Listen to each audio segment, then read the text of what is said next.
Assalamualaikum warahmatullahi wabarakatuh. Waalaikumsalam warahmatullahi wabarakatuh. Alhamdulillah, wassalatu wassalamu ala sayyidina Rasulillah, sayyidina wa maulana Muhammad ibn Abdullah wa ala alihi wa sahbihi wa mawalah. La haula wa la quwwata illa billah, amma ba'du. Bapak-bapak, ibu-ibu, saudara-saudara kaum muslimin rahimakumullah. Sudah menjadi keyakinan dalam kehidupan kita bahwa segala yang ada permulaannya tentu akan ada penghabisannya. Setiap yang punya awal mesti akan punya akhir. Tidak ada keabadian dalam kehidupan dunia ini. Semuanya datang dan pergi silih berganti, berubah oleh pergeseran masa dan pertukaran waktu. Demikianlah kalau kita mau merenungi kehidupan dari alam di sekitar kita. Sejak dari kehidupan tumbuh-tumbuhan, binatang, sampai kepada kehidupan kita, makhluk bernama manusia. Lihatlah kita manusia misalnya. Dimulai sejak kita terlahir ke alam ini, keluar dari alam rahim ibu, menjadi bayi yang merah tidak berdaya, untuk kemudian berangsur meningkat menjadi anak-anak. Dari kehidupan anak-anak berubah lagi kita menjadi remaja dengan segala keceriaan dan kelincahannya, dan dari masa remaja naik lagi kita memasuki usia dewasa, untuk kemudian berangsur memasuki hari tua. Lalu setelah kita memasuki hari tua, sehari, seminggu, sebulan, setahun, sampailah kita kepada batas waktu yang telah ditentukan oleh Allah, yang dinamakan ajal, dan bertemulah kita dengan yang disebut maut.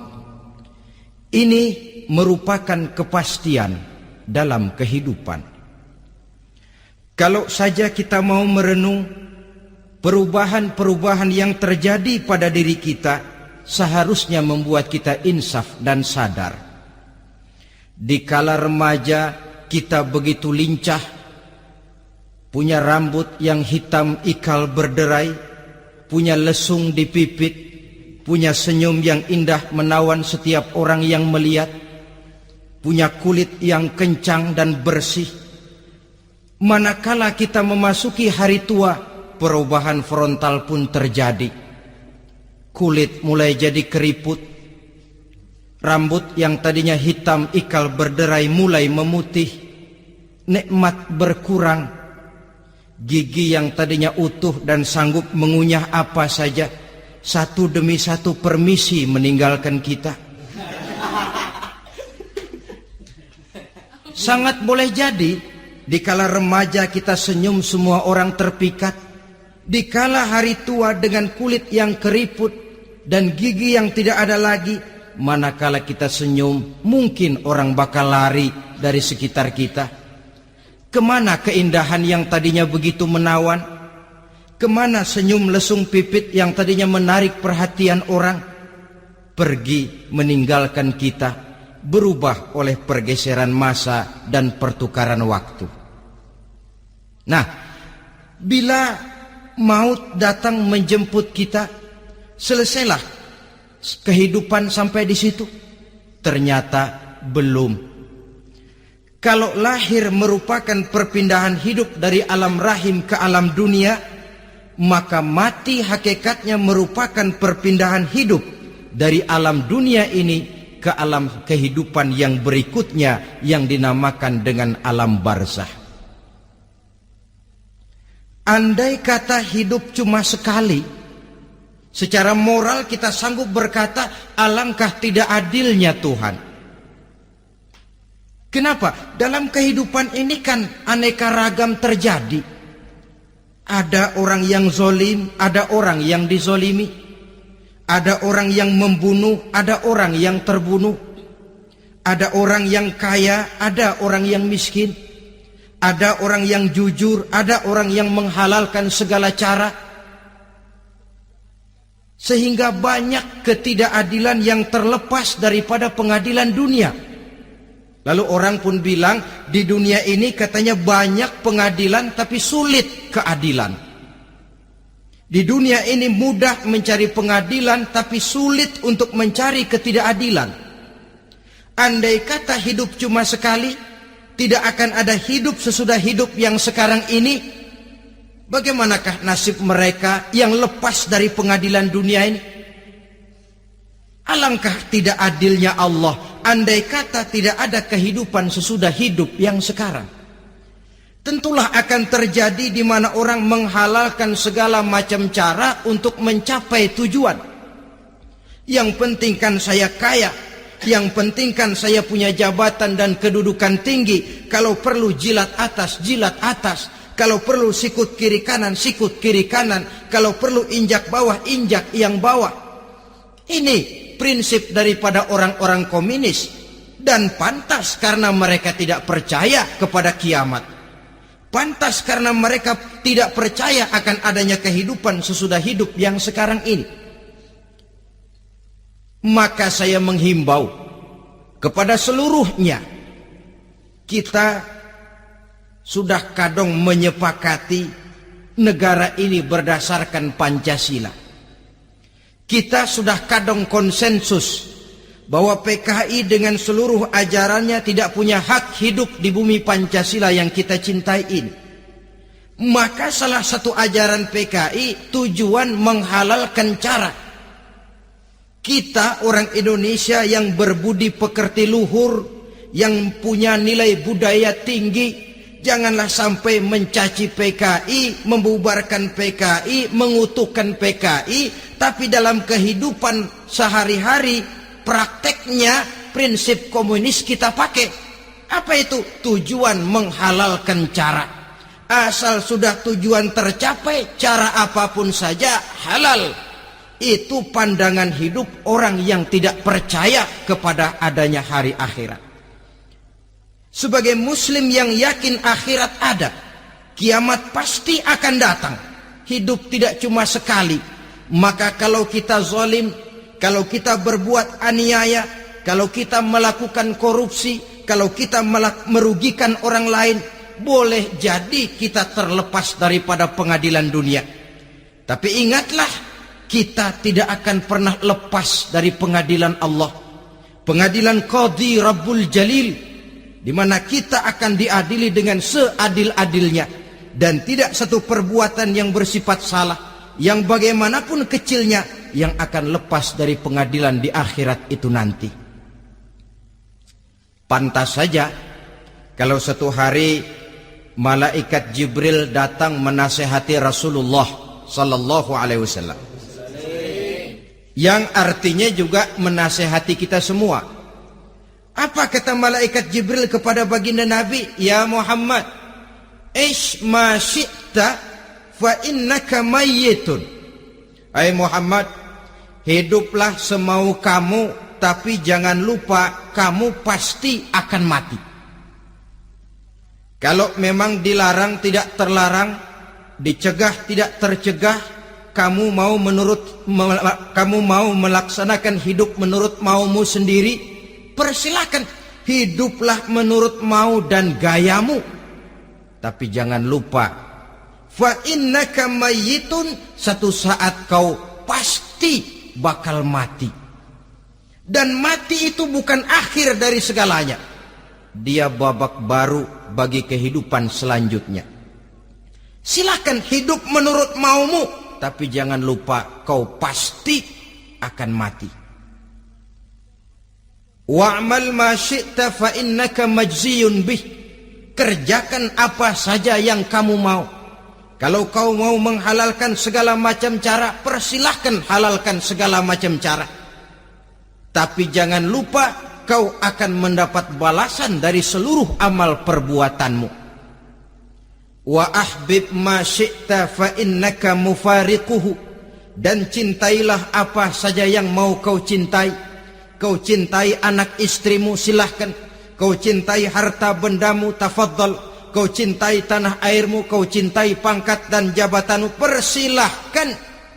Tapi jangan lupa, fa innaka mufariquhu, kau pasti akan berpisah dan akan meninggalkan segala yang kau cintai itu. Apa artinya ini buat kita?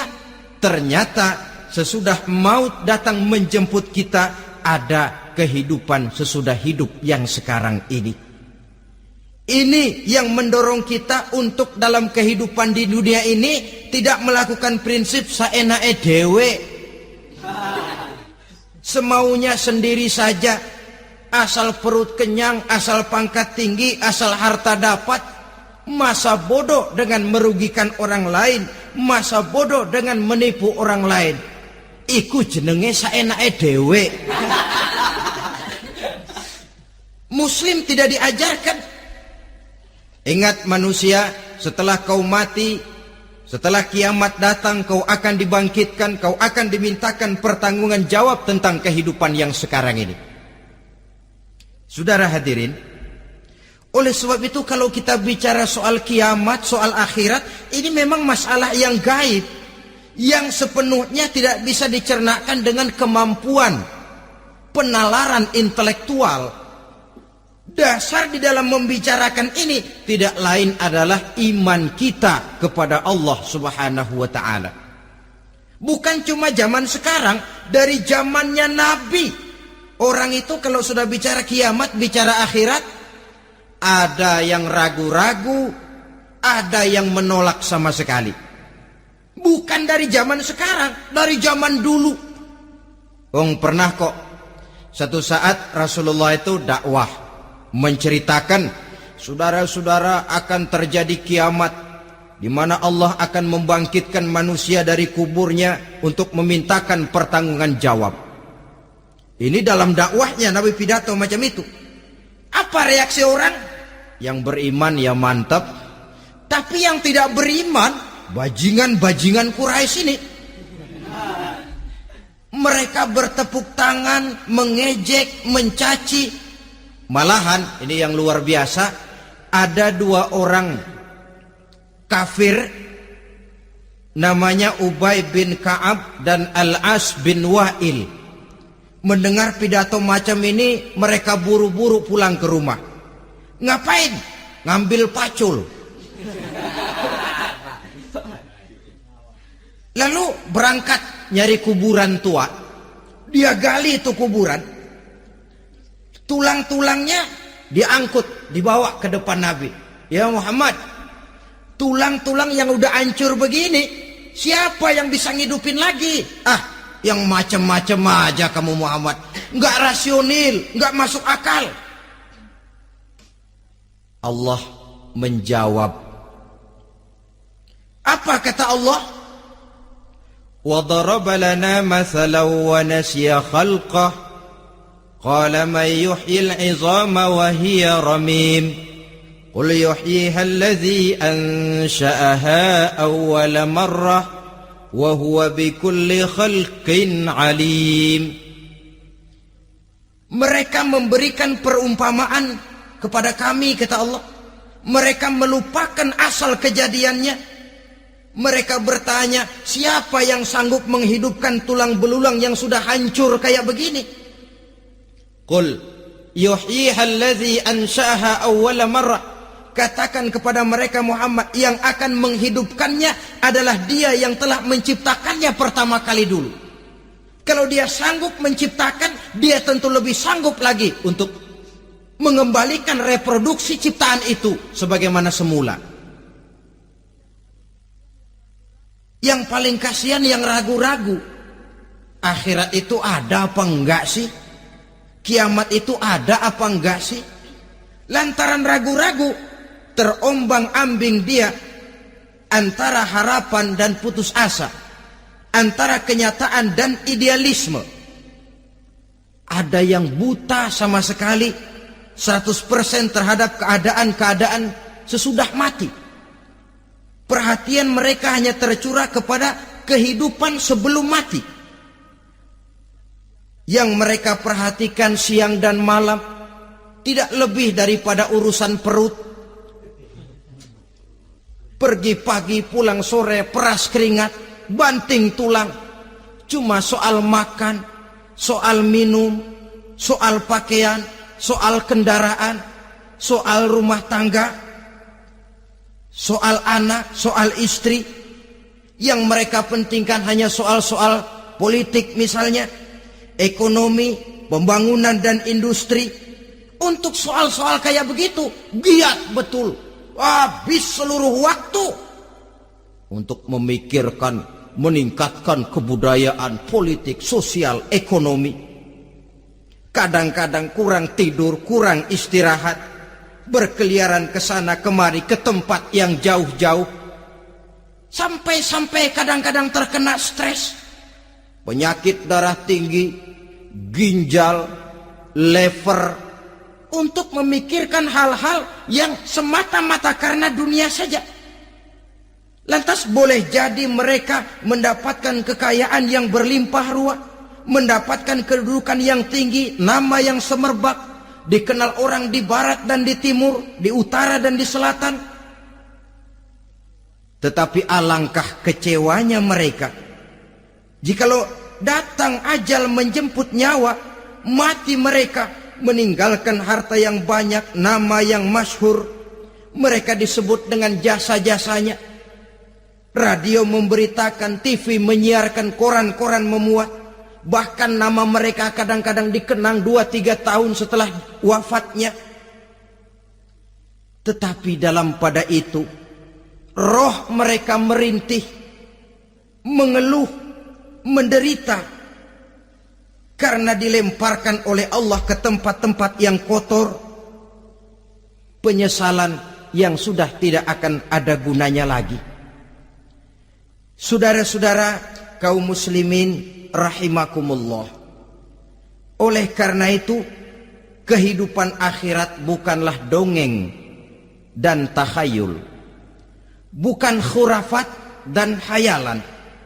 Kehidupan akhirat, hari kiamat adalah kebenaran dan kepastian. Dalam surah Al-Hajj ayat ke-7, Allah Subhanahu wa taala menyatakan, "Wa anna as-sa'ata atiyatun la raiba fiha wa anna Allaha yab'atsu man fil qubur." Dan bahwasanya kiamat itu sesungguhnya adalah sesuatu yang pasti dan tidak ada keraguan-raguan lagi di dalamnya. Dan bahwasanya Allah sungguh-sungguh akan membangkitkan manusia dari kuburnya masing-masing. Nah, kalau kita sudah yakin kiamat sesuatu yang pasti adanya, akhirat sesuatu yang pasti adanya, dari mana pembicaraan tentang kiamat ini kita mulai? Tentu dari diri kita. Marilah kita mencoba melihat proses perjalanan hidup ini sampai kita memasuki kiamat. Hadirin, tidak ada makhluk secantik manusia. Tidak percaya, pernah ke Ragunan? Nah, saudara masuk ke kebun binatang. Segala macam makhluk ada di situ. Ratusan macam jenis binatang.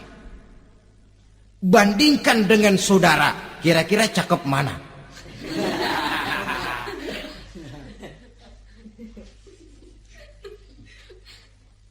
Dari seluruh makhluk yang diciptakan Allah itu, manusia fi ahsani taqwim, dalam bentuk yang paling sempurna, sejak susunan biologis sampai kemampuan berpikir.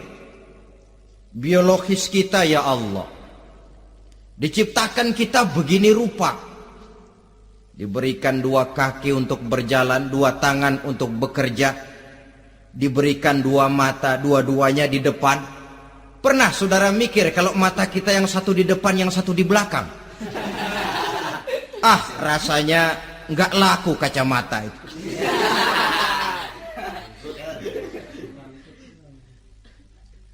Diberikan hidung dengan 2 lubang, tahu betul Allah ke bawah lagi lubangnya. Coba pikir kalau lubang hidung kita menghadap ke atas. Aduh, kalau musim hujan repot jagain hidung. Laqad khalaqnal insana fi ahsani taqwim. Sungguh telah kami ciptakan manusia dalam bentuk kejadian yang paling sempurna ketimbang makhluk-makhluk Allah lainnya. Nah, kesempurnaan manusia ini oleh karena hidupnya terdiri dari 2 unsur pokok. Pertama unsur jasmani dan kedua unsur rohani. Jasad dan roh. Jasad yang terlihat sekarang ini, potongan saudara yang ngejedok di depan saya ini jasad saudara. Ini yang berasal dari sari pati makanan yang dimakan oleh bapak ibu kita. Lalu hasil kerjasama yang baik antara ibu dengan bapak, terwujudlah kita. Kalimat langsungnya jasad ini berasal dari tanah yang tadi berubah dari bayi, remaja, dewasa, meningkat hari tua. Yang berubah itu jasmani kita. Kenapa? Karena jasmani itu materi, benda, daya tahannya terbatas.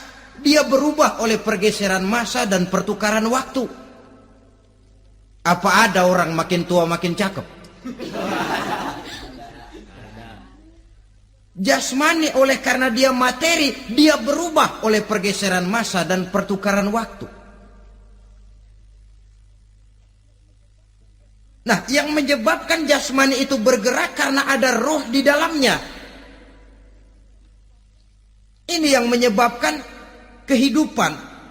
Ini yang menjadi sumber kehidupan, pusat kesadaran dan pengertian dalam kehidupan manusia. Tanpa roh dalam diri kita, maka jasad kita pernah lihat orang mati? Nah, itu kalau orang mati, coba perhatikan. Apanya yang kurang? Kupingnya masih ada, tapi sudah tidak sanggup mendengar. Matanya masih lengkap, tapi tidak mampu melihat. Jangankan melihat, terbuka saja tidak. Mulutnya masih ada, tapi sudah tidak bicara lagi. Telinganya cukup, tapi sudah tidak sanggup mendengar. Kakinya lengkap, tapi tidak mampu lagi berjalan. Apa penyebabnya itu? Ternyata jasmani kita, jasad ini manakala sudah ditinggalkan oleh ruh, dia tidak akan bisa berdaya apa-apa. Tidak mampu berjalan, tidak pula berbuat, tidak pula bekerja apapun saja. Saudara-saudara, dua-duanya punya kebutuhan. Jasmani ada kebutuhannya, rohani pun ada kebutuhannya. Jasmani yang jelas perlu makan, perlu minum, perlu tidur, perlu pakaian, dan sebagainya. Nah, apabila saat berpisah datang, ajal sampai, berpisahlah roh dan jasad. Dan itulah yang dinamakan dengan maut. Jadi, apa sih mati itu? Mati adalah berpisahnya roh dengan jasad. Sebab itu Islam sangat menganjurkan kita untuk banyak-banyak mengingat mati. Bagaimana caranya mengingat mati? Pertama, mati itu kan pasti. Kira-kira yang hadir di sini ada yang nggak mati nggak kira-kira? Semuanya bakal mati kan? Berani? Berani. Sekarang mau? Saudara, sebenarnya kalau kita merenung lebih jauh, orang itu tidak perlu takut mati. Walaupun tidak boleh terlalu berani menghadapi mati. Karena bagaimanapun takutnya kita kepada mati, toh dia pasti datang. Bagaimanapun beraninya kita mati, kalau belum ajal ya tidak mati juga. Jadi muslim itu kan harus berani menghadapi hidup dan tidak takut menghadapi mati. Mati adalah sesuatu yang pasti. Muslim dianjurkan banyak-banyak mengingat mati dalam kehidupan. Caranya bagaimana? Pertama, berziarah, nengokin teman yang sakit. Ya? Suka nengokin teman yang sakit enggak? Oh, itu pahalanya kata Nabi. Menengok orang yang sedang sakit lebih afdol daripada sholat sunnah 1000 rakaat. Apa pernah saudara sembahyang sunnah sampai 1000 rakaat? Nengokin orang sakit pahalanya lebih afdol daripada itu. Kenapa menengoki orang sakit mengingatkan kita kepada mati? Iya ya, ini teman saya yang kemarin segar banget, bercanda sama saya, ketawa sama-sama, sekarang terbaring tidak berdaya, hilang kemampuannya, hilang keceriaannya, sakit. Iya kalau sembuh, kalau ajal, iya sekarang giliran dia, kalau jatuh ke saya. Lalu menghibur teman dengan kata-kata yang enak, yang akan mendatangkan sugesti supaya dia cepat sembuh. Jangan nengokin orang sakit jujur. Sakit apa lu? Perut. Emang teman gua kemarin sakit begini mati gak? Wah, itu orang bisa jadi shock lantaran etika kita tidak akan sampai ke sana. Menjenguk orang sakit akan mengingatkan kita kepada mati. Apalagi ziarah kubur. Ada yang orang tuanya sudah meninggal? Kalau ada, ya tidak bisa tiap hari, sekurang-kurangnya seminggu sekali. Jumat pagi misalnya, ziarah kita ke kubur. Sehingga kalau kita masuk kubur kan ada etikanya. Assalamualaikum ya ahlal kubur wa inna insyaallahu bikum lahikun. Hai penduduk kubur, keselamatan bagi kamu dan kami yang masih hidup sekarang ini insyaallah pasti bakal nyusul kamu. Iya, yang kemarin gagah benar sekarang terbaring tanpa daya. Ini unggukan kuburannya. Yang kemarin ada sekarang sudah tidak ada. Kemana dia? Kami satu saat pasti akan begini. Ingat mati. Lalu apalagi yang bisa membuat kita ingat kepada mati? Mengawal jenazah. Bukankah sangat dianjurkan oleh agama? Bahkan kalau bisa sejak mengurusnya, memandikannya, mengkafankannya, menyolatkannya untuk kemudian mengantarnya ke kubur. Hari ini saya antar dia ke kubur, besok boleh jadi saya yang diantar orang. Hari ini saya solatkan dia, besok boleh jadi saya yang disolatkan orang. Hari ini saya masukkan dia ke liang lahat, besok mungkin giliran saya dimasukkan orang ke liang lahat. Ingat mati, tumbuh kesadaran. Lalu daya positifnya dalam kehidupan apa? Nah, saudara-saudara hadirin, orang yang mengingat mati bukan lantas menjadi lemah dalam kehidupan, menjadi putus asa, sedikit semangat, terbentur kesulitan, mudah frustasi. Bukan itu tujuannya kita diperintah mengingat mati.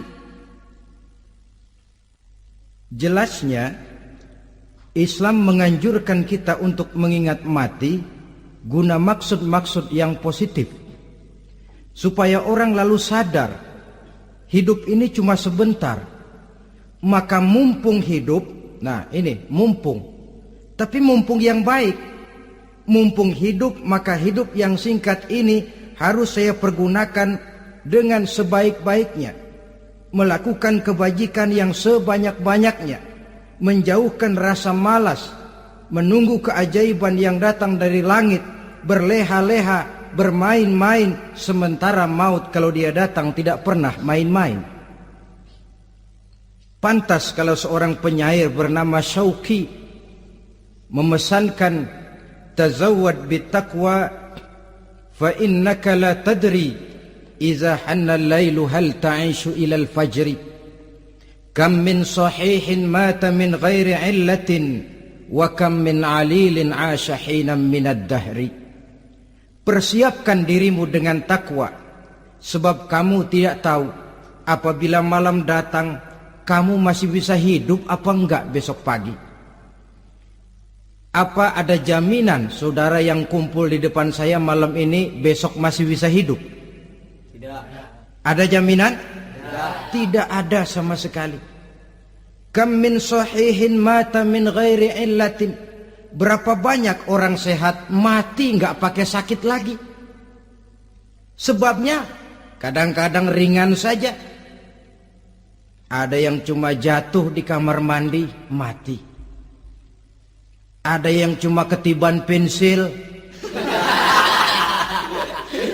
Iya, kalau ketiban pensil 3 peti masa enggak mati. Ta'addadatil asbab wal mautu wahid. Sebabnya boleh jadi macam-macam, tapi mati satu juga, yaitu mati. Dia seperti kelapa yang terlalu tua jatuh ke bawah, yang kembang baru keluar pun jatuh ke bawah. Itulah mati. Dia datang menjemput yang bayi, dia datang mengambil yang anak-anak, dia datang juga kepada yang remaja, kepada yang dewasa, kepada yang tua sekalipun. Jangan yang remaja lalu berpikir, gua rasanya masih jauh banget mau mati. Ini sesuatu yang pasti yang kita tidak pernah diberitahu kapannya. Kalau dikasih tahu kapannya kan kita bisa, umpama malaikat maut datang ke rumah saya, saudara Zainuddin kau mati 80 tahun lagi. Wah, saya kan berhitung, masih lama, poya-poya aja dulu Tapi ini tidak pernah diberitahu kepada kita. Lantaran tidak diberitahu itulah kita perlu bersiap-siap dengan selalu mengingat-ingat mati yang mendorong kita untuk berbuat positif. Satu contoh peringatan mati yang mendatangkan positif pada peristiwa ketika turun perintah hijrah. Ketika di Mekah sudah terpepet turun perintah hijrah. Ini sahabat yang berangkat hijrah, jangan dikira semua bulat hati. Ada yang mikir, kalau saya hijrah berangkat dari Mekah ke Madinah, nanti di tengah jalan dicegat oleh kafir Quraisy lalu dibunuh, mati saya. Takut mati. Allah peringatkan, kullu nafsin za'iqatul maut. Kamu disuruh hijrah saja takut mati, padahal kamu tahu semua yang hidup bakalan mati. Diam saja di Mekah mati, hijrah ke Madinah pun akan mati. Mendengar ayat ini, Sayyidina Umar bin Khattab seperti dibakar semangatnya. Kalau sebagian sahabat hijrah sembunyi-sembunyi, beliau mau hijrah itu malah bajingan Quraisy dikumpulkan dekat Ka'bah.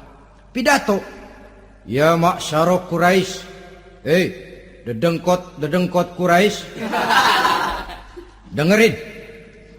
Besok pagi yang namanya Umar bin Khattab mau hijrah dari Mekah ke Madinah. Siapa yang kepengen kepalanya berpisah dengan badannya, persilahkan cegat Umar di jalanan. Besok dengan tenang dia berangkat hijrah, gak ada yang berani nyegat. Tuh Quraisy juga barangkali mikir, gue ngapain nyegat penyakit.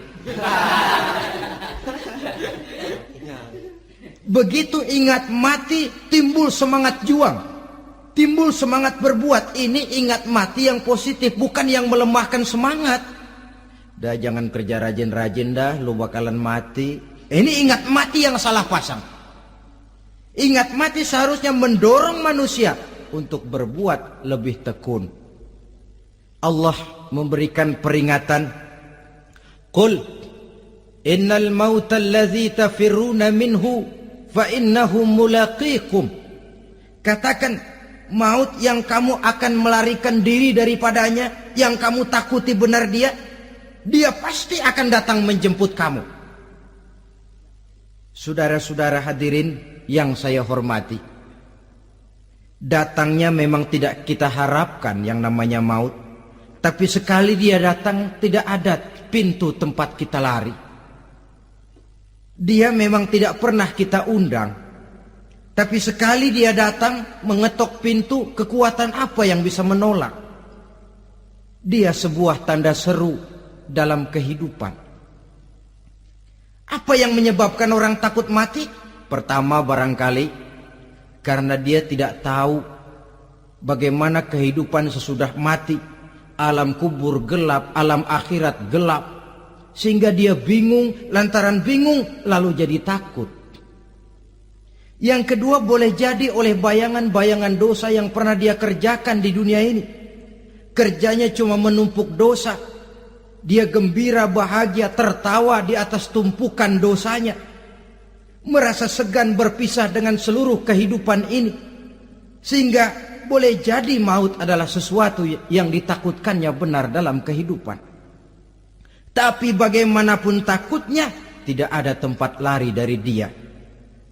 Dalam ayat lain Allah jelaskan, Aynama takunu yudrikumul mautu walau kuntum fi burujim musayyadah. Di mana saja kamu berada, dalam benteng yang paling tangguh sekalipun, maut pasti akan datang menjemput kamu. Nah, bagaimana caranya maut datang menjemput kita? Bila datang dia, sang malaikat pencabut nyawa, malaikat Israel namanya, hendak mengambil roh kita. Dalam suasana macam begitu, di akhir kehidupan dunia, dalam berhadapan dengan sakaratul maut, terbagilah manusia dalam dua bagian besar. Pertama, yang menghadapi sakaratul maut itu dengan husnul khatimah, baik di akhirnya, sehingga pada saat ruhnya berpisah dengan jasadnya, kelihatan dia seperti senyum, mukanya cerah. Bahkan sebelum itu boleh jadi dia sempat meninggalkan pesan-pesan yang baik. Ada yang sempat azan, ada yang sempat baca Quran. Pernah kan nemui orang yang mau mati seperti itu? Yang sempat azan, yang sempat baca Quran, yang sempat meninggalkan wasiat-wasiat yang baik. Sebab apa? Malaikat maut datang menjemput mereka juga dengan baik-baik. Dicabut ruhnya perlahan-lahan, tapi sungguh pun perlahan-lahan. Pedihnya, sakitnya tetap tiada tara. Rasulullah Sallallahu Alaihi Wasallam, dikala beliau hendak berhadapan dengan sakaratul maut, diceritakan mencelupkan tangannya ke dalam gelas berisi air, lalu mengusapkannya ke muka beliau seraya berdoa, "Ya Allah, mudahkan saya dalam menghadapi sekarat ini." Beliau juga yang mengatakan bahwa sakitnya sakaratul maut sama dengan 300 kali bacokan pedang. Sehingga kita diajarkan doa, di antara doa selamat itu kan ada Allahumma hawwin alaina fi sakaratil, ya Allah, mudahkan saya di dalam menghadapi sakaratul maut itu. Ketika ruh ini keluar dari jasad, mata masih mengikuti ruh itu. Sehingga kadang-kadang ada yang matanya terbelalak dan tidak sempat ditutup, terbuka terus, mengikuti ruh itu keluar dari jasadnya. Adapun golongan kedua, manusia yang ketika berhadapan dengan sakaratul maut mendapatkan su'ul khatimah, jelek di penghabisannya. Sekaratnya sudah setengah mati, lalu jelek juga di akhirnya, mati dalam keadaan yang tidak baik, tidak terpuji. Ada yang lagi megang kartu, mati. Ada yang lagi di tempat ngadu ayam, mati. Ada yang lagi di tempat pelacuran, mati. Ada yang lagi megang botol minuman keras, mati. Nih barangkali malaikat maut gemes banget nariknya, lu bajingan, lu tarik terus ya, mati su'ul khatimah. Makanya bagus itu. Kadang-kadang di majelis-majelis taklim kan sering dibaca ya Allah biha, ya Allah biha, ya Allah bihusnil khatimah. Kan ada itu? Ada enggak? Saudara hadirin, mohon agar oleh Allah kita diberikan husnul khatimah, baik di saat ruh akan berpisah dengan jasad. Ini sesuatu yang pasti. Sang malaikat maut datang menjemput nyawa. Setelah ruh berpisah dari badan, maka tinggallah sang badan, ditangisi oleh semua yang kita tinggalkan. Sehingga kepada putrinya Fatimah, ketika malaikat maut datang hendak menjemput baginda Nabi, beliau berkata kepada anaknya, Fatimah, kamu tahu siapa yang datang? Saya tidak tahu, Bapak. Yang datang hadimul lazat. Itu dia yang menghancurkan seluruh kesenangan dunia. Wa qati'us syahwat, yang memisahkan kita dengan seluruh yang kita cintai. Dia malaikat maut, Pak. Manakala jasad sudah ditinggalkan oleh roh, itulah yang dikerubungi orang. Anak menangis, istri menangis, orang tua bersedih, teman-teman merasa kehilangan, menangisi jasad. Diuruslah jasad kita, dimandikan sebagaimana mestinya, dikafankan dengan kain putih 3 lembar, itu yang hendak kita bawa kembali ke tempat asal kita. Pakaian sutra, jas yang mereknya Switzerland wool, kain yang Samarinda, sepatu yang Belly atau Beltoni, jam tangan yang Rolex, kendaraan yang serba mewah, tidak ada yang menyertai kita. Kain putih 3 lembar itu saja lagi. Demi setelah dikafankan, dibujurkan kita menghadap ke arah kiblat, orang banyak pun datang menyolatkan kita dengan 4 takbir, diiringi dengan doa, lalu upacara pelepasan, berangkat kita meninggalkan anak, istri, suami, kampung halaman, tanah air, bahkan alam dunia ini. Selamat tinggal alam dan seluruh isinya. Tinggallah yang tinggal. Saya akan kembali ke tempat asal dari mana saya datang, untuk kembali mempertanggungjawabkan seluruh perbuatan saya dalam kehidupan ini. Manakala upacara pelepasan selesailah sudah, dimasukkan kita ke keranda jenazah, digotong orang, bismillah wa ala millati rasulillah, dibawa ke tempat peristirahatan terakhir katanya. Padahal dulu kalau mau kita istirahat, ke villa lah kita, ke Bali lah kita, ke Hong Kong lah kita, ke tempat-tempat tamasya yang indah. Oh, rupanya akan sampai juga perjalanan menuju tempat peristirahatan terakhir, yang luasnya tidak akan lebih dari 2 kali 1 meter. Diusung orang kita, diantarkan orang banyak. Manakala sampai ke atas yang lahat, pengusung jenazah dibuka, diturunkan kita ke liang lahat, dibaringkan. Gumpalan tanah akan jadi bantal kita. Muka dibuka, dihadapkan ke arah kiblat. Setelah itu ditutup tiang lahat kita, liang lahat kita dengan kayu.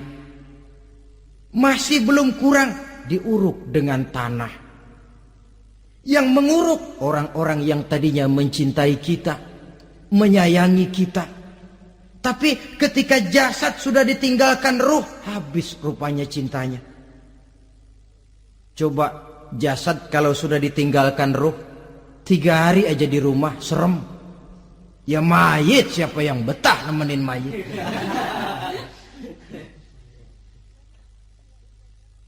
Lalu bila upacara pemakaman selesai, maka berusahalah semuanya. Para pengantar akan kembali ke rumahnya masing-masing. Maka masuk kita ke alam kehidupan, yaitu yang disebut alam barzah atau alam kubur. Apa selesai hidup sampai di situ? Tidak. Hanya beberapa langkah setelah yang mengantar kita pulang.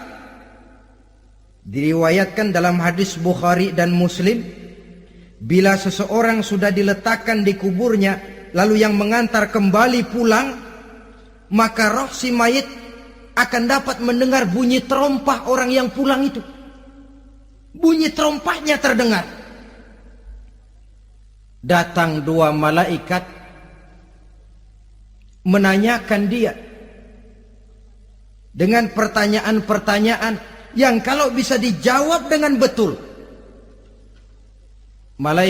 dua malaikat yang bernama Munkar Nakir akan bilang, jawabanmu betul, tenanglah kau di sini, naumatal arus, tidurlah kau di sini seperti tidurnya pengantin.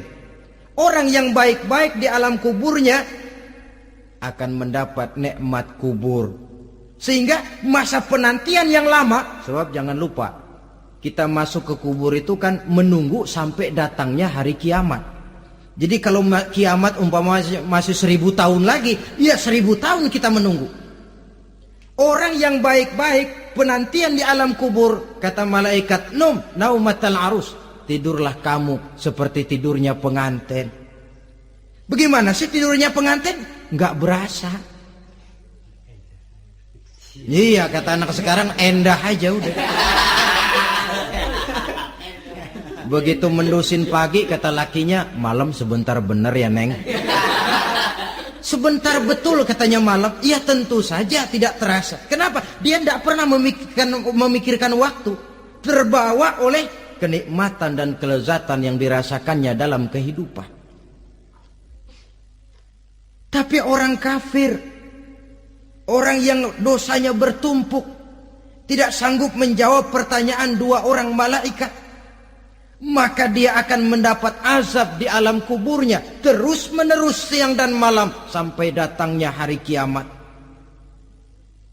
Ibarat maling ayam ketangkep, belum masuk pengadilan udah digebugin duluan. Kan begitu kan? Ada maling ayam nggak di sini? Nah, itu yang nyaut tadi pengalaman itu. Di sidang belum divonis, belum digebugin babak belur. Saudara hadirin, maka alam kubur bisa merupakan raudhatun min riyadil jannah. Taman di antara taman-taman surga, pun juga bisa merupakan hufratun min hufarin niran, menjadi liang daripada neraka. Ada lagi riwayat yang dari Imam Muslim yang diperoleh dari Zaid bin Sabit. Zaid bin Sabit cerita, satu hari kami bersama Rasulullah SAW berada dalam kebun kepunyaan Bani Najjar. Rasulullah sedang duduk di atas keledai. Tiba-tiba entah bagaimana itu keledai terkejut, kaget, berontak, hampir Rasulullah jatuh. Rasulullah kemudian bertanya, rupanya di kebun itu ada kuburan tua, 5 atau 4 kuburan. Rasulullah lalu bertanya, saudara-saudara ada yang tahu nggak ini kuburan siapa? Nggak ada ya Rasulullah. Memang kenapa? Ini penghuni kuburnya lagi disiksa oleh Allah. Andai kata boleh saya mohon kepada Allah supaya kamu dengar seperti yang saya dengar, andai kata saja kamu kuat mendengarnya, saya pasti akan berdoa. Tapi sayang, saya yakin kamu pasti tidak akan kuat mendengar mereka mendapat azab di kuburnya. Hadis sahih riwayat Imam Muslim dari Zaid bin Sabit. Kehidupan di alam barzah. Pak, iya kalau yang matinya dikuburin. Lah kalau yang matinya diceburin ke laut, dibakar, di medan perang hilang nggak ketahuan kemana jenazahnya. Saudara, hilang kek, dikubur kek, di dalam lautan direndam kek, itu kan cuma logika kita. Menurut Allah tidak ada perbedaan orang mati dikubur di dasar lautan, atau dibakar sampai jadi abu, atau gugur di medan perang tidak ketemu jenazahnya. Entah mereka tetap masuk ke alam barzah namanya. Jasad boleh hancur, tapi roh sebagai sumber kehidupan, pusat kesadaran dan pengertian, dia tetap ada, mengalami kebahagiaan dan kegembiraan, atau mengalami kepedihan dan penderitaan, bergantung kepada amalan yang kita lakukan dalam kehidupan di dunia ini. Maka dalam Yasin tadi kan jelas, Qul yuhyiha alladzi ansha'aha awwala marrah.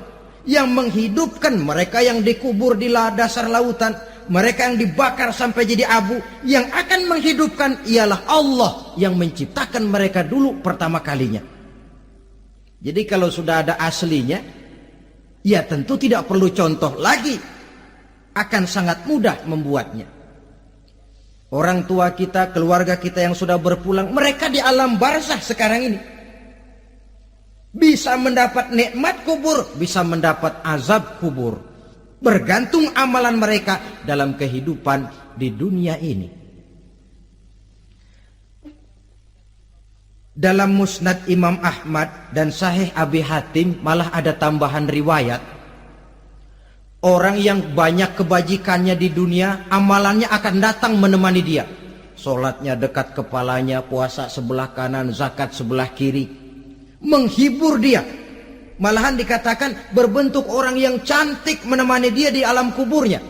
Aneh, dia tanya, man anta lam ara fid dunya ajmal minka. Siapa kamu? Di dunia ini belum pernah saya melihat orang secantik kamu. Dia jawab, ana amaluka soleh. Saya adalah amalmu yang soleh yang kau kerjakan waktu di dunia. Saya sekarang diperintahkan untuk menemani kamu di sini. Alhamdulillah. Sedangkan amalnya yang jahat akan datang dalam bentuk yang menyeramkan menemani dia di sana. Bayangin deh, di kuburan ditemenin yang serem-serem. Sama juga di dunia. Di dunia, kalau kita di tempat gelap ditemenin orang cakep, enak nggak? Wah, pengalaman.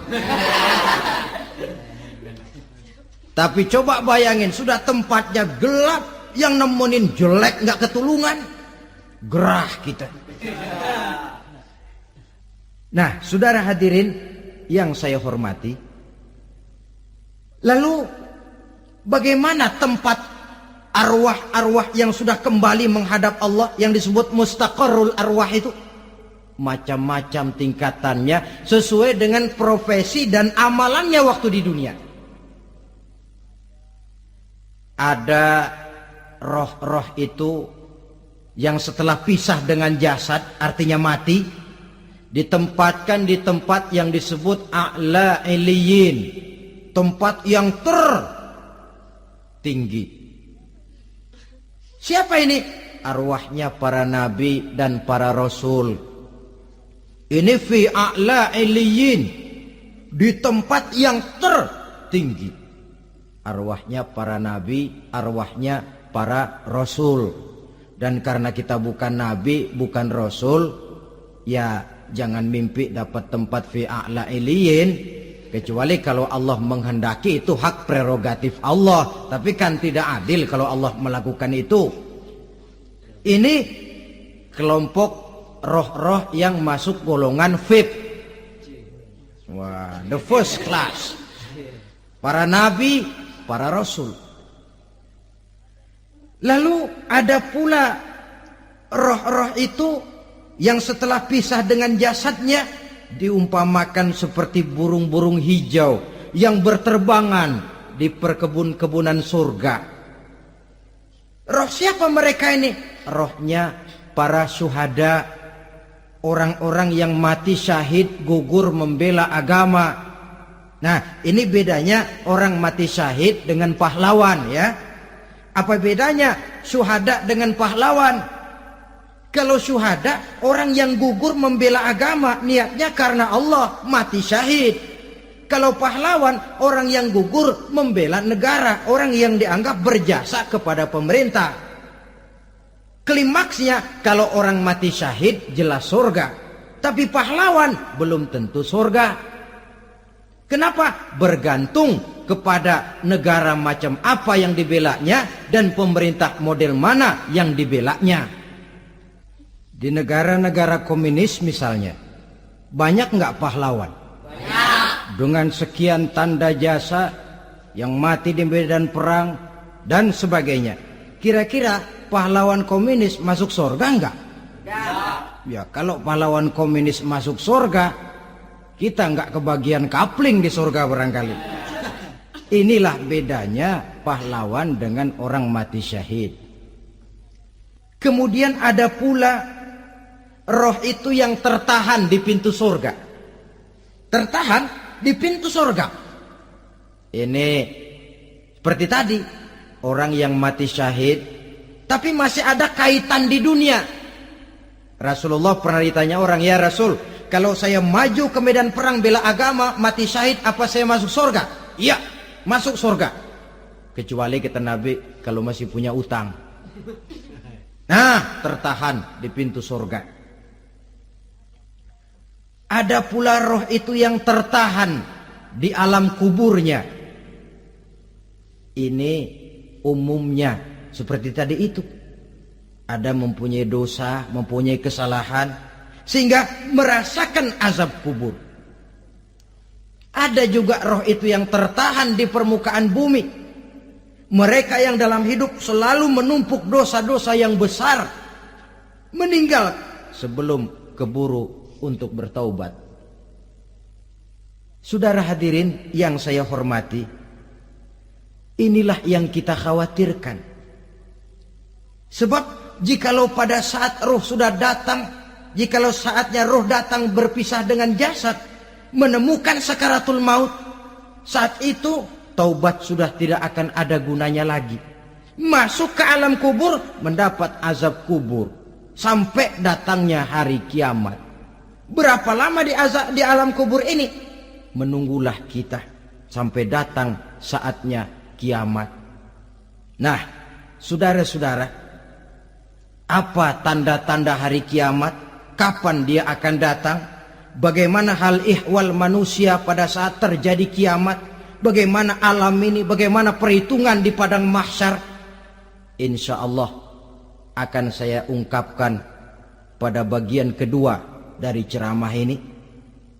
Insya Allah kita akan lanjutkan pembicaraan ini sampai kepada terminal paling akhir, surga dan neraka. Inilah saja pertemuan kita pada kesempatan kali ini. Terima kasih banyak atas segala perhatian. Mohon maaf atas segala kekurangan. Wabillahi taufiq wal hidayah.